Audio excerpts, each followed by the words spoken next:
बिस्मिल्लाहिर्रहमानिर्रहीम। अस्सलाम वालेकुम डियर स्टूडेंट्स। आज मैं बायोलॉजी से fourth chapter cells and tissues का ये लेक्चर नंबर 13 है। इस लेक्चर के अंदर हम सेल ऑर्गेनेल्स को स्टार्ट कर रहे हैं। तो पहले जो हम सेल ऑर्गेनेल पढ़ेंगे वो है न्यूक्लियस। ठीक है, हम न्यूक्लियस की डेफिनेशन पढ़ेंगे। डेफिनेशन के बाद उसकी लोकेशन अकरेंस पढ़ेंगे। उसके बाद उसका स्ट्रक्चर कंपोजिशन पढ़ेंगे एंड उसके फंक्शन जो है हम डिस्कस करेंगे। तो हम डेफिनेशन को देखते हैं। It is control centre of the cell. ये कंट्रोल सेंटर कहलाया जाता है सेल का, क्योंकि सेल के अंदर जो भी मेटाबॉलिक एक्टिविटीज होती रहती हैं उनको इंडिकेट कौन करता है, ये न्यूक्लियस करता है। जो भी न्यूक्लियस सिग्नल देगा सेल के अंदर वही फंक्शन होगा, तो इसलिए इसको हम कंट्रोल सेंटर कहते हैं। It is covered by double membrane called nuclear envelope. जो न्यूक्लियस होता है उसके ऊपर जो है डबल मेम्ब्रेन बाउंड हमें मिलती है, तो उसको हम न्यूक्लियर एनवेलप कहते हैं। And filled with nucleoplasm. इसके अंदर हमें जो है लिक्विड मिलता है, तो उसको हम क्या कहते हैं, न्यूक्लियोप्लाज्म कहते हैं। ठीक है, ये जो भी स्ट्रक्चर्स हैं ये हम आगे पढ़ेंगे। The DNA is formed in the form of chromatin network which is responsible for growth, reproduction and protein synthesis. जो डीएनए है न्यूक्लियस के अंदर जो मिलता है वो क्रोमेटिन नेटवर्क की फॉर्म में मिलता है। और डीएनए के बहुत सारे फंक्शंस हैं, जैसे प्रोटीन सिंथेसिस, रिप्रोडक्शन, ग्रोथ, ऐसे बहुत सारे फंक्शंस हैं डीएनए के।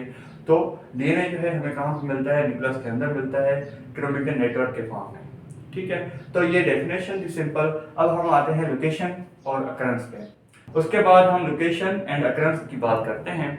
तो लोकेशन एंड अकरेंस में क्या है कि जो न्यूक्लियस है वो सिर्फ और सिर्फ हमें यूकैरियोटिक सेल्स के अंदर मिलता है। न्यूक्लियस प्रोकैरियोटिक सेल्स के अंदर एब्सेंट होता है। प्रोकैरियोटिक सेल्स मतलब हमने पढ़ा है यूनिसेलुलर ऑर्गेनिजम्स जो हैं लाइक बैक्टीरिया, साइनोबैक्टीरिया, तो ये जो है प्रोकैरियोटिक सेल्स हैं, प्रोकैरियोटिक ऑर्गेनिजम्स हैं, इनके अंदर न्यूक्लियस एब्सेंट होता है। यूकैरियोटिक सेल्स की बात करते हैं तो यूकैरियोटिक सेल हमें दो टाइप के मिलते हैं। एक होता है एनिमल सेल, दूसरा होता है प्लांट सेल। एनिमल सेल की जो शेप होती है वो स्फेरिकल होता है, और उसमें जो न्यूक्लियस होता है वो हमें सेंटर में मिलता है। जबकि हम प्लांट सेल की बात करें तो वो क्यूबाइडल होता है शेप में, और उसके बीच में सेंटर में जो है लार्ज वैक्यूल होता है। उसकी वजह से जो न्यूक्लियस की पोजीशन है वो चेंज हो जाती है, तो न्यूक्लियस जो है हमें एज पे मिलता है। उसके बाद प्रोकैरियोटिक सेल, अब जो डीएनए है जाहिर सी बात है वो क्रोमेटिन नेटवर्क के फॉर्म में हमें मिलता है। तो चाहे प्रोकैरियोटिक सेल हो या यूकैरियोटिक सेल हो, तो क्रोमेटिन नेटवर्क सब में प्रेजेंट होता है। यूकैरियोटिक सेल के अंदर तो न्यूक्लियस प्रेजेंट था, उसके अंदर हमें क्रोमेटिन नेटवर्क मिल रहा था। लेकिन प्रोकैरियोटिक सेल्स के अंदर हमें न्यूक्लियस एब्सेंट होता है, तो वो जो क्रोमेटिन नेटवर्क है या क्रोमेटिन फाइबर है वो हमें फ्री फ्लोट मिलता है। तो न्यूक्लियोटाइड का जो टर्म है वो ऐसे है कि जहाँ पे वो क्रोमेटिन नेटवर्क प्रेजेंट होगा उस जगह को हम न्यूक्लियोटाइड कहेंगे।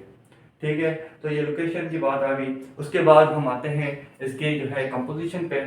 तो फॉर एग्जांपल ये मैंने एनिमल सेल ड्रा किया हुआ है, इसके अंदर हमें ये न्यूक्लियस मिलता है।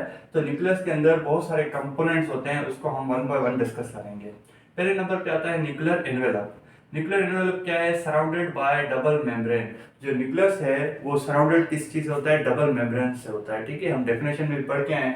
तो फॉर एग्जांपल ये न्यूक्लियस है, तो न्यूक्लियस के ऊपर हमें ये जो है डबल मेम्ब्रेन मिलती है, जिसको हम न्यूक्लियर एनवेलप कहते हैं। ठीक है, उसके बाद न्यूक्लियर पोर्स। न्यूक्लियर पोर्स क्या है, ये जो है स्मॉल पोर्स आपको शो हो रहे हैं ये न्यूक्लियर एनवेलप के अंदर, तो इनको हम न्यूक्लियर पोर्स कहते हैं। और इनका फंक्शन क्या होता है, मूवमेंट ऑफ मॉलिक्यूल्स। जो भी मॉलिक्यूल्स की ट्रांसपोर्ट है या मॉलिक्यूल्स की मूवमेंट है इनसाइड द साइटोप्लाज्म या इनसाइड द न्यूक्लियस, तो वो थ्रू दीज पोर्स अकर होती है। उसके बाद आता है न्यूक्लियोलस। ये रेड कलर में मैंने यहाँ पे न्यूक्लियोलस ड्रा किया हुआ है।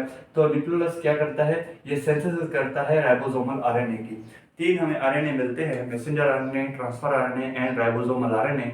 तीनों जब आरएनए आपस में मिलते हैं तो प्रोटीन की सिंथेसिस करते हैं।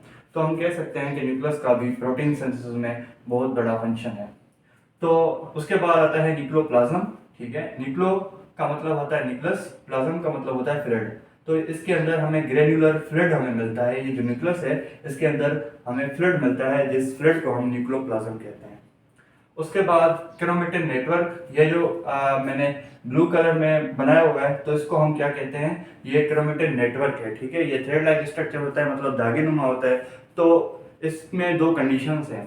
जब सेल डिवाइड नहीं होता तो हमें ये थ्रेड लाइक स्ट्रक्चर में मिलते हैं, लेकिन जब सेल को डिवाइड होना होता है तो ये क्या करते हैं, ये आपस में कंडेंस होते हैं और क्रोमेटिन नेटवर्क जो है क्रोमोसोम की शक्ल अख्तियार करते हैं, वो ऐसे जो है समहाउ दिखते हैं।